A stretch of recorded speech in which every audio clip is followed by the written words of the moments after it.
Men of Reddit, what's a myth about men that's 100% untrue and infuriates you whenever you hear it? I have never felt compelled to trespass onto someone's property due to the presence of milkshakes. Edit. Cold ones are better than yours. I am a gamer and I hate that people say that all gamer guys overreact, act differently or even treat a gamer girl differently whenever one is around. It infuriates me because I treat everyone the same, unless they're AD*CK and yearn for gender equality and I get shoved into the rest of the group. P.S. The only reason why I yearn for gender equality is because I'm sick and tired of females getting away with SH*T. Ya know what? I did give a shoot about my wedding day. I cannot believe the amount of people, mostly ladies, who just straight up assumed all you have to remember is where to be and to say I do, right? Ha ha ha. Duckin' annoying. I had ideas of how I wanted it to look and how I wanted it to go as well. But my goodness, not a single person thought I gave a shoot even though I constantly was trying to give my take on stuff. It was always met with, "Oh, you don't need to worry about that," or, "Oh, the ladies will figure that out." Like, this is infuriating. Men only talk to women because they want something from them. This happened to me a lot in middle school and the beginning of high school because I had a lot of female friends. I'm not girl crazy, it's just not hard for me to make friends with both guys and girls. I ducking love Bath and Body Works. I love mojitos, margs, and other fruity cocktails. I will always buy pads tampons when asked. I cry sometimes. I can point out notice a good-looking guy as a straight guy. This is the one that gets me the most. Sometimes I feel like I can't compliment a new haircut or whatever. I hate the "no homo" thing. A compliment isn't gay unless you make it gay. I wouldn't call it a myth, but when a guy is helpful around the house and just courteous in general, sometimes a woman will say, "Your wife-girlfriend has trained you well." No, we managed to become decent human beings without a woman's help. Duck you very much. That men can't be victims of abuse or domestic violence from women. Yeah, we can, and statistically, if we report it, there's a solid chance that we'll be the ones going to jail for it, even if all we did was take it and not fight back. Screw that. Edit. Holy crap, gold for getting angry at a past experience. My brothers who have dealt with this, I'm sorry. I wish I had advice for dealing with it, but I unfortunately don't. To all others, FBI says at least 40% of domestic violence happens to men. We need to destigmatize this and make punishment just as severe for women who perpetrate abuse as it is for men. That just because a certain guy isn't the best looking, doesn't mean he doesn't have something to offer. I'm not drop-dead gorgeous, but I'm fairly attractive, and girls treat me like I'm nothing. I don't honestly care, but it's annoying as hell. Not every man is going to go after the girl that wears the most revealing clothing or acts like a stripper. Some men like myself will intentionally stay away from women like that because it's too obvious that they love attention. I'll go for the proper and quiet friend instead. Toxic masculinity and the idea that it's men's fault that men can't show emotions. Nah, women's expectations are to blame. I once was confiding in a former female friend that I was lonely and depressed, and she straight up said that the fact that I was feeling that way was really unattractive. Like, god dang, I've been a listening ear through so much of your emotional baggage and you can't listen to me blow off some steam without making some bullshit remark. If a man refuses sex, then he is no longer interested in his SO or finds her unappealing or having a side chick. Some days are so stressful that we just want to hit the bed and sleep. That they don't need compliments. I hate it when I do it to my male friends and some other acquaintance will overhear and tease me for it. But when I do it to a female friend, nobody gives a shoot. I believe that guys deserve to be complimented sincerely once in a while, like everybody else. I hate when I out with my kids people jokingly say, "Are you on daddy duty?" I've never heard someone ask a mom if she's on mommy duty. It's assumed that men don't take their kids places, and it really annoys me because I work full-time, but I also get my kids ready in the morning, cook them breakfast, prepare their lunches, eat lunch with them at school once per week, bring them to most doctor and dentist appointments.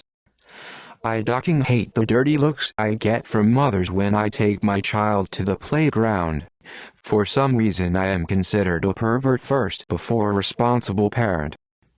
Yes, I'm staring at the play equipment covered in kids. No, I'm not getting my rocks off look at said kids. I'm supervising my own son playing with random group of kids. It's like mom are allowed to have this unkept, run down, tired as duck look and be considered a hard-working mom. Put the unkept dad, run down, tired as duck looking and I'm a ducking child rapist, gives me the shoots, and now I have reservations about taking my kid to the park. In saying that, any scruffy-looking man I see around a playground I go on high alert. That a guy wants to duck all his female friends, and any guy who says he doesn't is lying. And it's always a myth perpetrated by some guy who wants to duck all of his female friends. So just say that, asshole. Don't drag the rest of us into your friend ducking fantasies. That suffix on any sentence is pretty much a red flag that the guy you're talking to is a ducking creep. That emotional abuse isn't something we face too. We often dismissed, discredited or suffer in secret. Lots of men don't get help for this reason. That we can't say no. The perception is that we constantly want sex, and if we don't want it, it's because there is something wrong with the person who is offering sex. Let no mean no for us too. That any objection to a relationship is proof of fear of commitment. That if I'm explaining something that someone already knows, it's immediately construed as mansplaining. Guess what? Sometimes I'm trying to share information to help, and you know that information. I made a bad assumption. It isn't because you're a woman, and it isn't because I think you're stupid. I might just be being condescending regardless of your gender. I might just be over-explaining. Ask. I'll tell you.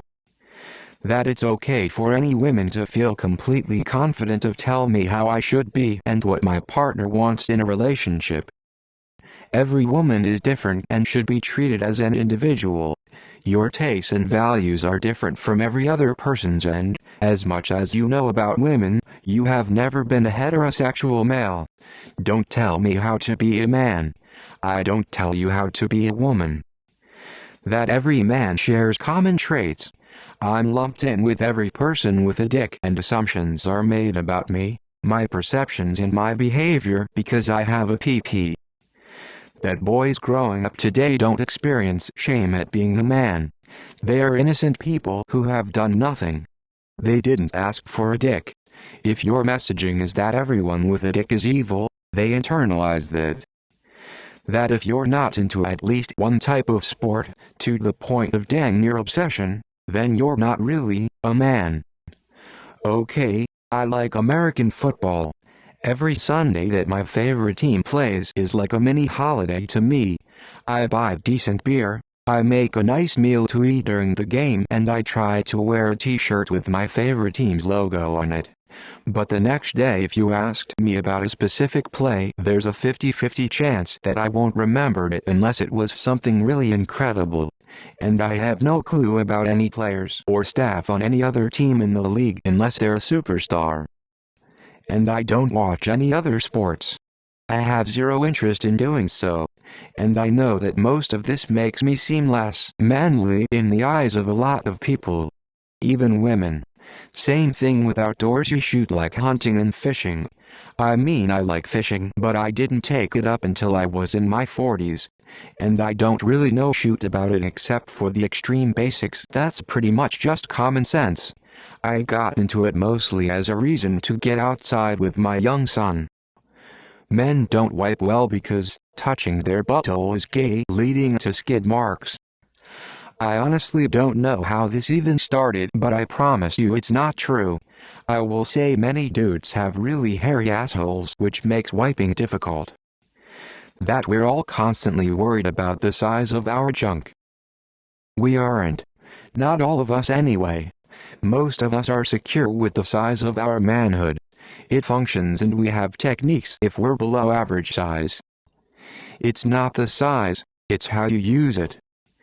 That I can't have close friends who are female. My best friend on the planet is a woman I've known 30 years and would take a bullet for, and her daughter. I trust her more than I do my sister and already know we'll be friends for life. I'm tired of the knuckle-draggers, male and female, assuming we have to be a couple or item to have a relationship like ours. Men have no interest in being part of wedding planning.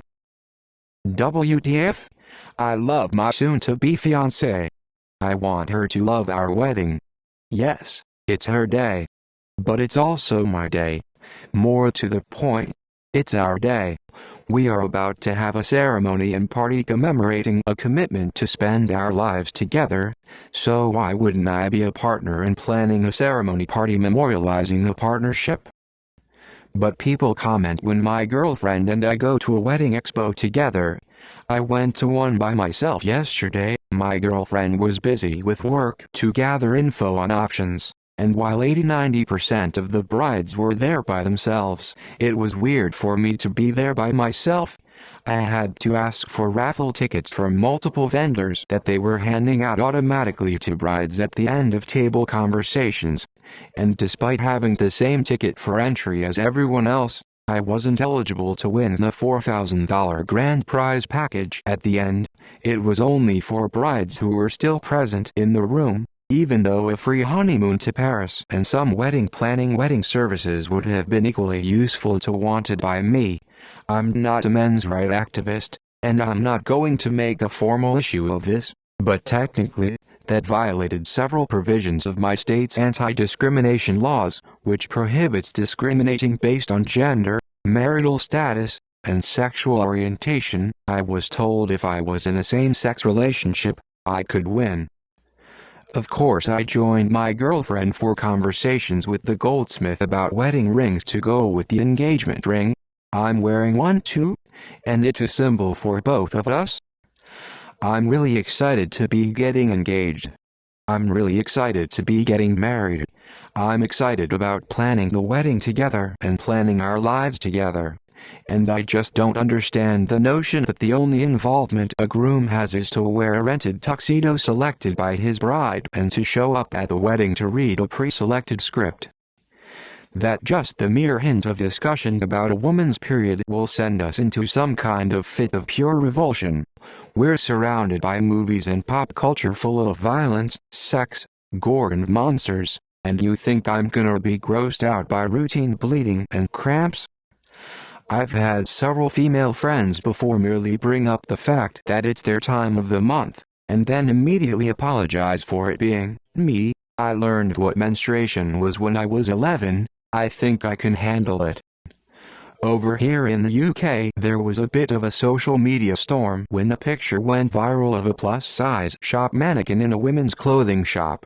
Everyone was going bananas about how, finally, it showed a real woman's body and all that gubbins. This despite the fact that all male mannequins are still the same and all the male models plastered over the male clothes items are still ripped to shreds. The idea that body positivity only applies to women or that men don't have self-esteem issues really frustrates me. Especially when people out only one idea of inclusivity, it makes the other side feel more invisible. If you dress nice with well-fitted tailored clothing, you're automatically gay. One of the most annoying things to hear over and over in the workplace: how the women cannot wait till I come out of the closet or anything similar. I'm comfortable enough with my sexuality and dress well in a progressive young city. How does that just instantly make me gay? Maui. The whole manspreading thing is pretty annoying. I get it. There are those assholes that really do take up too much space in tight quarters trying to draw attention to their probably lacking members. These are the same guys that drive vehicles that are unnecessarily loud, unnecessarily tall, or just unnecessarily big.